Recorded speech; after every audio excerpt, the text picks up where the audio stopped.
All right, everybody, gather round. Gather round. Please take your seats. Take your seats, please. Class is almost in session. Hello, Professor. Hello. Welcome to F101, Formula One for Dummies, an intro course, if you will, to Formula One. All right, everybody, settle in your chairs. Get ready. We're going to open up to page 1. But first, actually, we have a couple of class announcements, a couple updates. Would you like to take over for me, please? Okay, yeah. Are we doing like a news anchor thing I don't know. or a classroom thing? It's classroom. I'm a professor, Okay, but then obviously. I'm like the teacher's assistant. Then? Yeah, you're the TA. Give me okay. Yeah. Since we last did a podcast, we had some developments in the Red Bull camp, and for those maybe new to the sport, Red Bull owns two teams: Red Bull Racing and then Racing Bulls. It's kind of So stupid. it's kind of confusing. But they recently replaced just 2 races into the season. And Red Bull has known to be notoriously cutthroat. Oh, look, a wild cat. Oh my god. Should we go get it? That's one of our students, actually. They're running a little bit late. Anyway. I got distracted. But yeah, Red Bull replaced Liam Lawson for Yuki Tsunoda 2 weeks in. Red Bull's known for being cutthroat. There's been several drivers who are very good drivers who race for other teams now that started their careers early with Red Bull, but they didn't make the cut, and no one can compete with Max Verstappen. Some racers who ended up becoming really successful when they're not on a Red Bull team. Carlos Sainz, Alex Albon, Pierre Gasly. Carlos? Yeah, Carlos Sainz earlier in the day. Oh, shoot. You're about to give us I F1 forgot. history. And yeah, very early on. Right. Yeah.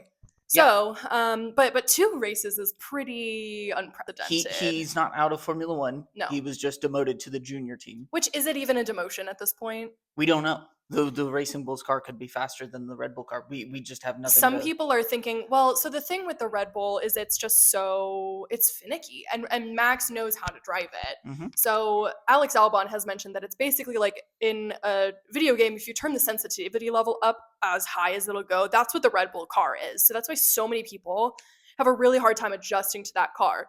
Maybe it performs better, maybe it's faster, but it's just so much harder to drive. Yeah, Liam has been demoted, though he could do even better in the Racing Bull than he has done in the Red Bull. And I'm glad Yuki's finally getting his chance, although a little worried that, it might not go so well. But we'll see. It's Japan. It's his home race. Yeah, Honda, exciting. Who's a big sponsor for Red Bull, they sponsor Yuki's position at the Racing Bulls. They pay Red Bull $10 million a year so he can be there. They'll pay him even more now that he's at the main racing Red Bull team.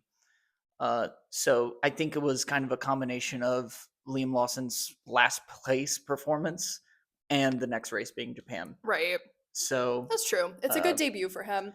Red Bull is trying to spin it as, we're trying to preserve Liam Lawson and not mess him up psychologically by doing so poorly. Right. Which, who knows if that's BS or not. But we'll see. Yeah. I don't know. So what that means for everybody in the fantasy league. So yes. We were curious what would happen here. So what happens if a racing driver ever gets replaced throughout the season means they become inactive in the roster so if Yuki's on your team, he's now inactive and you need to replace him, even if you replace him with Yuki. Because it changed his value as a driver pretty significantly. I believe he was originally around 9 million or so, and now he's 16 million just simply for going to the Red Bull team. So if you did have Yuki on your team, you do need to change that before the Japan race this upcoming weekend, or else you'll take penalty points. So just keep that in mind. It's probably going to mess a lot of things up, because if you were on a tight budget, you won't be able to afford Yuki anymore. But now you might be able to afford Liam. So who knows? Maybe that's an even better pick. But just make sure to change that lineup or you will take some penalty points. Mm-hmm. Okay. So that's our weekly update class. And now we're going to start our first lesson. The first lesson of F101. What is it? Well, let me see here. It's a big book. It's really big. So I guess the place that we will start today is what makes F1 F1. I think a lot of people who are trying to get into the sport itself, I gotta change this voice, I can't do it this whole time. Yeah. Into the sport itself is wondering what the difference is. Like, what makes F1 so special? What makes it the motor sport? And just as a frame of reference, I'll be comparing it to NASCAR because I think people have a little bit more of like a layman's understanding of NASCAR.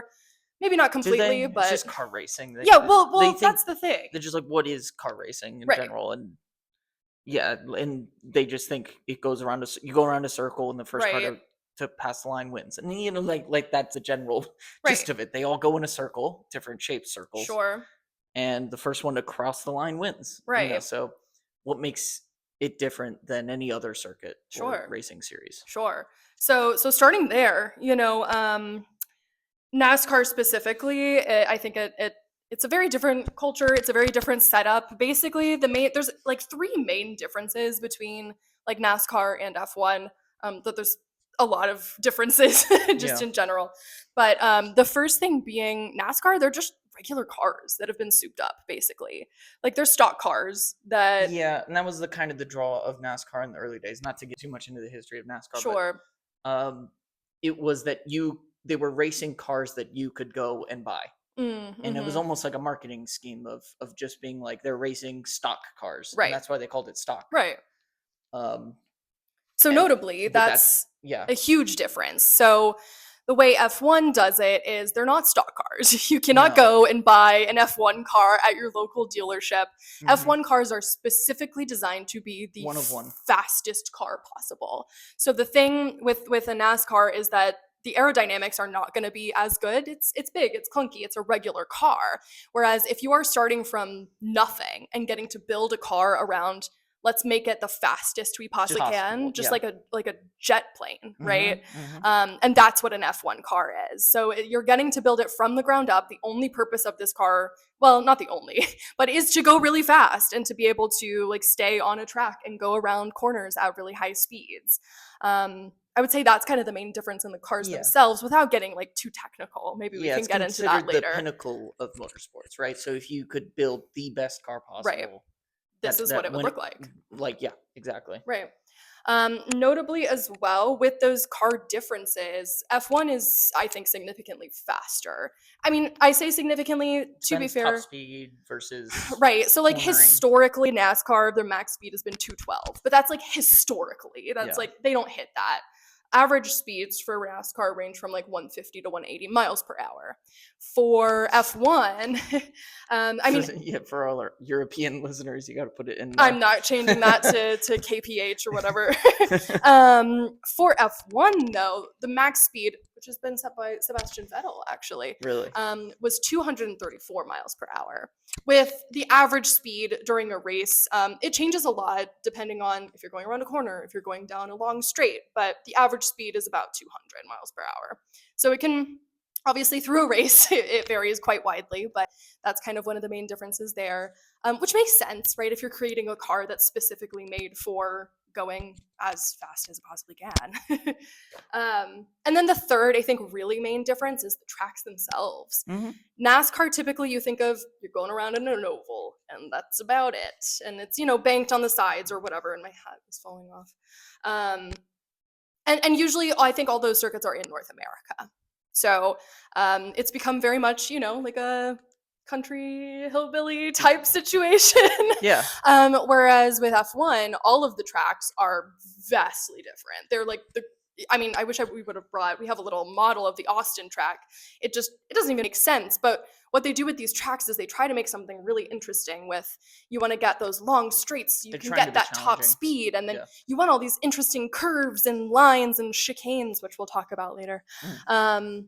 To We're not talking create about chicanes. Sure. I mean, that's a word they use a lot that I don't Okay. think people know what the heck that means. Okay. So it's particularly to be more challenging, which is also why it's considered a pinnacle, is because it's really putting the car at its very limit. It's putting the drivers at their very limit by being very challenging. And of course, the difficulty changes depending on what track you're at. Hmm. Some tracks are considered a little bit more easy than others, but overall, you're really just testing the capacity of this car to its absolute limit, Yeah. almost every race. Um, and with F1 too, it's global. So it's not just North America, It wasn't although always though. really. Well, in its early days, it was just a European thing, Mm-hmm. in which it was an event for the European elites to and European car manufacturers to show off their best car. Mm-hmm. So it wasn't always a global thing. But then as the sport continued to grow and expand, they made it a sort of a global phenomenon. But early Right. on, uh, yeah, it was just the European circuits and the European manufacturers. That's interesting. Sorry, I just burped right into the microphone. I hope you guys got some lovely ASMR there. Um, so yeah, it's grown as this like Yes, global sensation, and the birthplace of both of those sports, I think, tells you a it's lot been about. global for a long time now. Well, But yes, I'm talking like the first decade of sure, Formula One. but what I was saying is that the birthplace of where those sports came from really shapes the culture of the sport Yeah, itself. yeah, Whereas we don't always think of the nicest things when we think of NASCAR. Not that I'm not into it. I don't know. I don't yeah. want to I used to be seem into it as a biased, kid. really. Yeah, I liked it. Yeah. But as far as the culture of F1, it's very luxurious. It's very Yeah, yeah. At least that's the style of it. right. It's supposed to be, like you said, it's for elites. So it's maybe an element we don't love as much. Eat the rich and all that. But Right. it does make it like it's supposed to be kind of an elegant affair. It's supposed to. A lot of things have changed. It's gone through different phases. Right, but think Monaco, think boats, think yachts, think champagne. It's supposed Yeah. to be like a Yeah, here like I'm think of a billionaire and I put together this massive team with all my money and we made this amazing beautiful mhm, car and now we get and here's my handsome driver who gets right. to race it around the track. It's almost like a show pony of Sure, your like sure. your engineering Mhm. capabilities and yeah, so it's really a playground for the wealthiest people Yeah. in a lot of ways, which So isn't which is weird. yeah, it is. It is, and then we're just like over here like enjoying it ourselves, Enjoying it but because we enjoy the actual sport of it. And sure. should we get into that? Maybe like the actual competition like aspect of it. Yeah, I was gonna say just a couple of quick notes though, which I did now forget because I was now just shifting gears. No, it's not on there. It was Yeah, just oh yeah, that is kind of part of the culture is that the drivers themselves have always been like kind of sex symbols. Like it's supposed to be sexy. It's adrenaline supposed to be junkies, right. So they, fighter pilot kind of. right, but it is definitely something teams take into consideration. Maybe they're passing over some better drivers, but they're just not as conventionally attractive. Will you be able to sell the Chanel Right. as well as Right. So it is definitely like a cultural phenomena. I'm assuming there's more money in F1 than there is in NASCAR. at this point? Yes. Yeah. Yeah. So F1's had some financial troubles, mm, throughout its history, but now it's with the American market being, untapped now. But it's more popular than it's ever been now. mm. So yeah, that's kind of the basics of that, and I'm sure we're there's so much to go into, so this is just going to be the first. We're just scratching the Yeah, surface here, but basically F1 is the pinnacle of motorsport because you're creating a car that is extremely there's a lot of science, and we probably won't get into the yeah, science of it today, because we can't but it's extremely technical. So you have the drivers and you also have the engineers. engineering type people. And the engineers are as much a part of the team as the drivers Hmm. and everything else. They're the ones that build the car from the ground up. They're taking data, they're doing research every single time they possibly can just to maximize the efficiency of this car. So it's as much a sport as it is like a mental like exercise as well. Like it's very Yeah, academic yeah. if you really want to get into it that way. Though, you can find what you enjoy in both. So it's very technical. The driving itself is also very technical. Hmm. Um, and it's super intense because you go really freaking fast on these crazy windy roads, these twisty roads. Hmm. Um, so yeah, it's just the pinnacle. I don't know what else to say there. I think that's about it, right? Like Yeah, and like a lot of the draw too is the danger aspect. At least back then, fair. it used to just be incredibly fast and incredibly dangerous. So there was this constant uh, edge to it that there luckily isn't now. The Right. cars are much safer now, and we haven't had a tragedy in Formula One in a long time. Right. But and hopefully we never do. Right. But back in the day, That before we had a lot of safety regulations, right. people would die in this sport pretty Yeah. frequently. Right. But that, like you said, that hasn't happened in a long time and shouldn't, Hmm. for all things considered. So there's a little bit less of that adrenaline thing, but I don't want it. I don't want that Yeah, part. yeah, no, yeah. But it's the sexiness of the danger, I guess Thinking of a too. driver having a serious injury in modern Oh, I Formula don't One, even don't even I don't even want to think about it. yeah, I don't even want to think about it. yeah.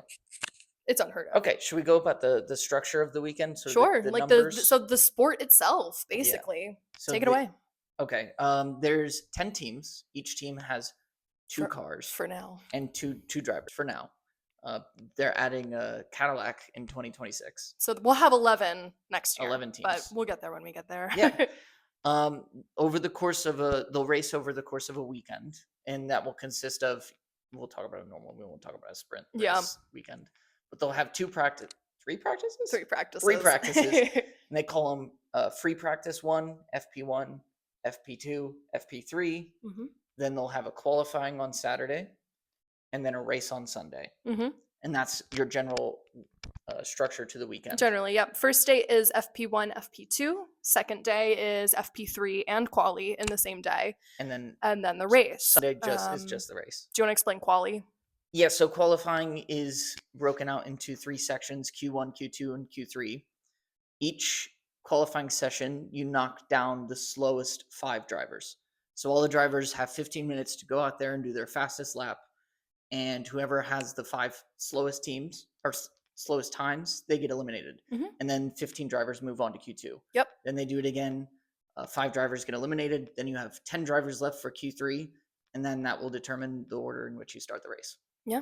And it's just one lap. So there's a lot of strategy in Formula One, which is what you'll also learn if you decide to come down this journey with us into the love I of mean, the I think sport. I've ranted about Racing Bull strategy already, Right, so it's right. a whole nother aspect that some teams are good at like car design. Some teams have the Sure. best drivers. Some teams have the best strategies. Yeah. So it's there's different strengths and weaknesses for all the Right. teams. So the strategy changes for when you're just trying to go as fast as you possibly can for one lap, as opposed to in the race, you're trying to go as fast as you possibly can, but over the course of 50 something laps.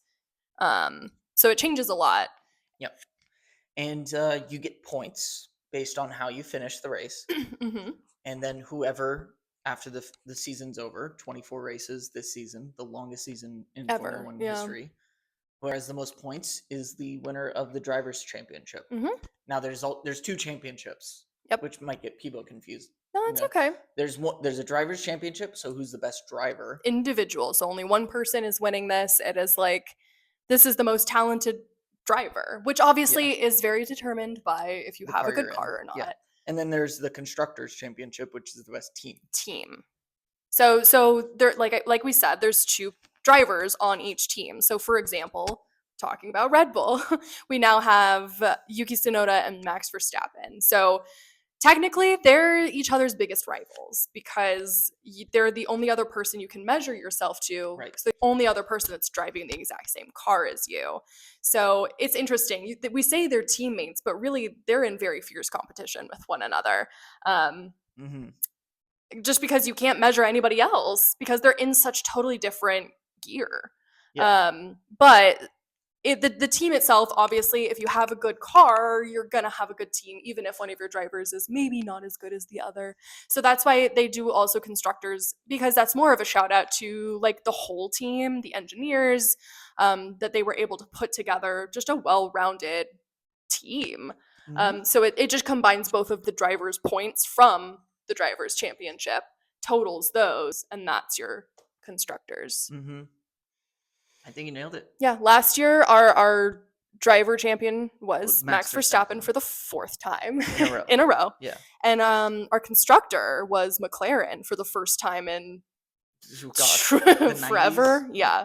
Definitely over a decade, easily, right? Yeah, I can look. Something like that. Look it up. So that's the basic structure there. A race itself takes place on Sunday. All the times and things change. So if you really want to be up to date on all of it, I would recommend going to the F1 website where they have the full schedule, because it changes depending on it's global. So depending on time zone, last week for China, was that last week? China was No, not last well, week. yeah. The week Anyway, this it week's was off. at 3 in the morning our time, so it varies pretty widely. But a race itself is usually, I think they cap them at 2 hours, correct?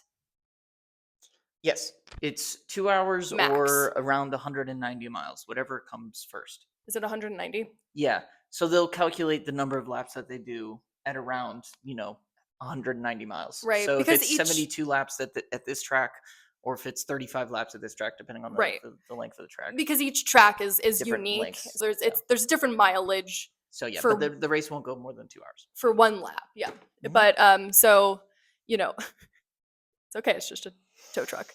Or it could be another cat. um so yeah, so you say, well, why is it capped at 2 hours? Why would it go longer than it normally would? I don't know the fuel. Safety cars. What do you mean? Safety cars and things can slow things down. So like that Oh yeah, counts towards the total. And yes, yeah. fuel, right? So Fuel for any sure. laps completed under a safety car count towards the race total. So if you What's a safety car? safety car is just the car that comes out on the track when let's say you have a crash and a car is stuck on the side of the track or maybe even on the track. Hmm. You need the racing cars to go slow.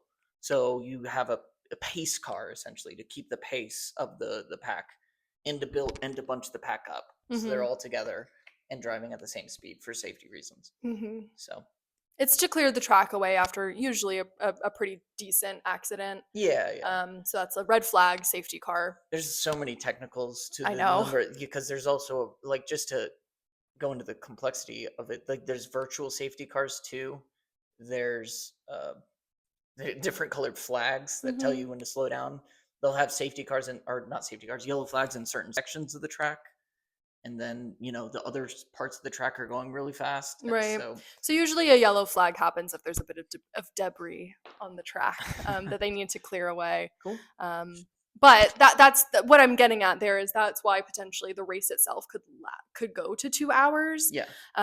If things get slowed down because of rain, if things get slowed down because they have 5 billion safety cars, then the cars are only fueled for the amount of laps that they are fueled for. Mm-hmm. So So they'll run out. they can't go longer. It's also another very technical aspect where they have exactly the right amount of fuel to get them to the end of that Mm-hmm. race, because more fuel means more weight means slower car because it's weighing the car down. Yeah. It's a lot. I Yeah. understand why this is like intimidating to get into, given we're getting into some of the logistics that you don't need to know really at the Yeah. beginning So to enjoy the sport itself. You will learn all of this as you go. So don't, if you are listening to this trying to get into just enjoy the F1, competition of it. yeah, don't get too freaked out by all this technical hoo-ha. Yeah. I was, but you will learn it along the way. Like you just build a vocabulary. Yeah. And yeah, like you could not understand any of the technicals and still just enjoy a car going really fast. Cargo vroom. Yeah, like Cargo just a vroom cargo at the end vroom of the and like day. and then it's like that's stimulating to your brain and you're just Right. like that's cool. Right. So you don't have to understand anything. You don't even have to know who won the race to enjoy it. Sure. You can just Sure. enjoy seeing the cars go really fast around the track. Yeah. Absolutely. Um, Should we get into like why you got interested in Formula One or should I go into it for me first? sure. Yeah. You go first. You've been the fan quite a bit longer than I have, so Well, early on I liked NASCAR more than F1. I didn't know that. Well, yeah. That's what I watched more growing up. Jeff Gordon or whoever was driving the Home Depot NASCAR or the Lowe's one was always good. But Jeff Gordon drove the DuPont. It was kind of like a rainbow. Okay, this is an F1 podcast, not a I NASCAR know. podcast. Watching that. And then the only F1 race I watched growing up was Monaco. Like every now and then that came on, and once a year, obviously, and you would just go and watch that race. So that was the only like actual race I would consistently watch. How old were you when you first were watching like the Monaco young. GP? Yeah. Young kid, like sports, it's pretty simple. Sure. Yeah. When did you really get into it as it's known now? I'm like a lot of people in America now. I picked it back up fully with Drive to Survive. When did that come out? Oh gosh, we're on like our 6th or 7th season. Mm-hmm. So yeah, 6 years now about. It's a Netflix show that basically is like reality TV for F1. Yeah. It's become more reality TV. It didn't always feel that way, at least in my mind, but maybe I'm just remembering it And then wrong. fell in love with a lot of the other people, who watch the show with this guy named Daniel Ricciardo, and you're just like, this guy's hilarious. He's a good character. And you're watching him win races, and you just kind of you fall in love with the people and the stories and Right. and the drama behind it, and then all while the fierce and intense competition that there is at the top. Like any sports, I like sports, so so I just like good competition at the highest level, and so that's why I like it. Mm-hmm. So you don't love NASCAR anymore? It's been a long time since I've watched NASCAR. I don't know what's Mm, going on in NASCAR, to be that's fair. honest. That's fair. There's a guy named Bubba Wallace who does decent, but Let's not confuse the people. Let's not confuse the but people. no, I don't. No, I don't follow NASCAR I anymore. thought I was about to fall over for some reason. These are not my actual glasses, so my field of vision's a little funky. Okay, what about you? So it's Daniel Ricciardo. You're like, Kind of like I don't want to like not my Michael Jordan of F1, but just kind of like my I'm a fan. yeah. Yeah, my number one driver. Why? Why do you like him? I don't know, he's cool. He's a cool dude. All right. Well, my story's not that much different then. Obviously, you were already a fan. We've been dating for too long now. I'm just kidding, not too I long. would watch the races and you wouldn't Yeah, care about them. 100%. Because I was like, what? I'd fall asleep. Because you'd be up at like 9 in the morning watching a race. I'm like, what? I'm just gonna stay in Yeah. bed.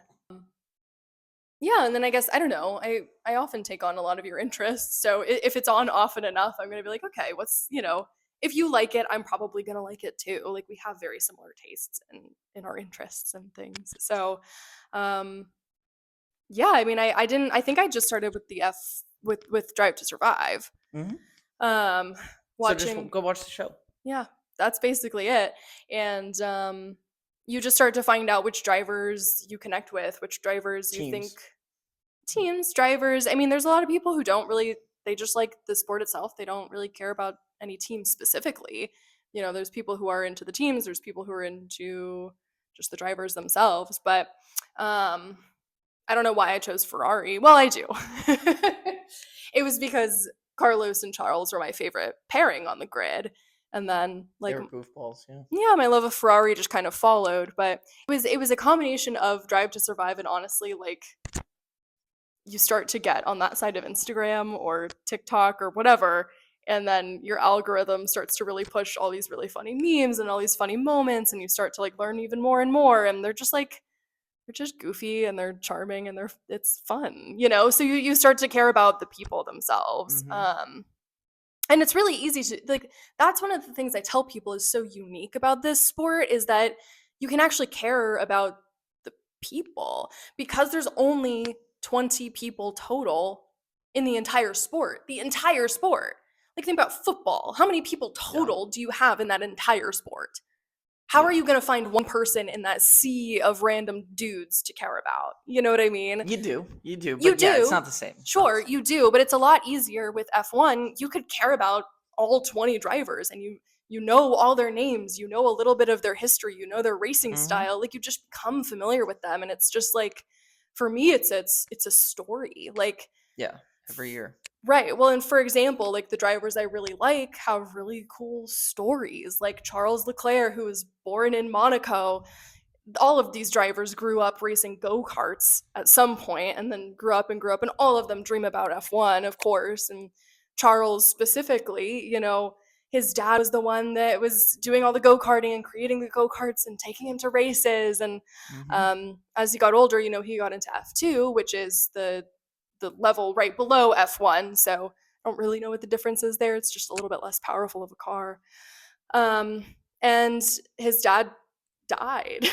I don't mean to laugh, but it's really sad. His dad passed away before he got to see Charles in an F1 car. But before his dad passed away, Charles decided to lie and say, "Dad, I got into F1," before he'd actually gotten into F1.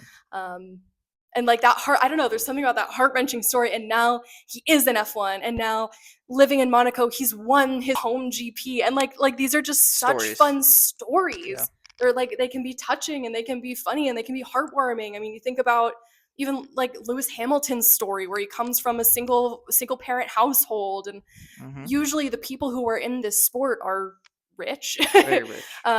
beforehand, and But it's so not always true. no, but it's a lot harder to get into the sport if you're not rich. So the story of a parent like putting their child through and then him becoming literally the greatest of all time is like, whoa, like this, I don't know, it's just Yeah. cool. Yeah. I love it. So that's why you should watch F1. Yeah. And this is, like I said, not even scratching the surface of everything we could get into. Maybe next time we can talk about some of the common terms you might hear. Yeah. Start with the Netflix show. Yeah, Watch a race or two. sure. And Go then, from there. and if you don't like it after that, I don't know what's wrong with you. Yeah, then I don't think us going into the technical details I is don't really think going to convince you otherwise. Maybe we could end by at least explaining what formation lap means. Oh, it's the lap at the beginning of a race, the very first lap, in which the cars are on the track, the crew is on the track still prepping the cars and making sure they're all ready. The crew get to the side, the cars go, and in the order they're going to start in. They're warming up the tires, the teams are checking the data, making sure the cars run, everything is good to go, tire pressures, everything like that. Then they get to their starting blocks after one lap, and nobody is left on the track at that point, and then they go. Then So they're it's off. the lap before the actual race, which I Right. was like, why is there that? It's so they can, tires are a whole other thing. We could have a whole Yeah. episode on Well, tires. the cars used to be less reliable than they are now, so you needed a formation lap to make sure your cars ran. Like they just started and they were just good to go. So you didn't have like a race where you start and then there are like 7 cars just right, aren't moving or like have a technical issue. right, and then the car right behind you just goes, Yeah. So sorry. it started for safety reasons, but Yeah, now it's more of a technicality, but also you warm the tires up a for little safety bit. reasons as well. Tires need to be warm so you can go fast. I won't even try to explain that. Yeah. So yeah, it's a lap before the race. So Yeah. with that said, You should do like a class thing, like a class is ended. well, with that said, I'm not gonna. All right, students, and this weekend, make sure to do your required watching, which is the Japanese GP, which will be taking place this weekend. I don't know what times. Take notes, and make sure, ladies and gentlemen, to set your fantasy lineups before qualifying, which I hope you all now know what that is. So in between FP3 and qualifying, if it's not a sprint weekend, that's when you're going to set your lineup so you can take some of the data that you learned from the practices, put that into practice, and make your choices. Take on your world. That's the St. Ed's. Yeah, wasn't it? It was. Yeah. That's what they said when you graduated. That's really good for F1 though, I feel like. Yeah. Because you're going around the world and taking it on. Maybe we should steal it. I'd hope. Yeah. It's probably trademarked or something. No. It's ours now. It's our alma mater, so we can come after us, St. Ed's. We dare you. So yeah, Japanese GP this weekend, and we'll see how that goes. Good luck, Yuki. Yeah, good luck.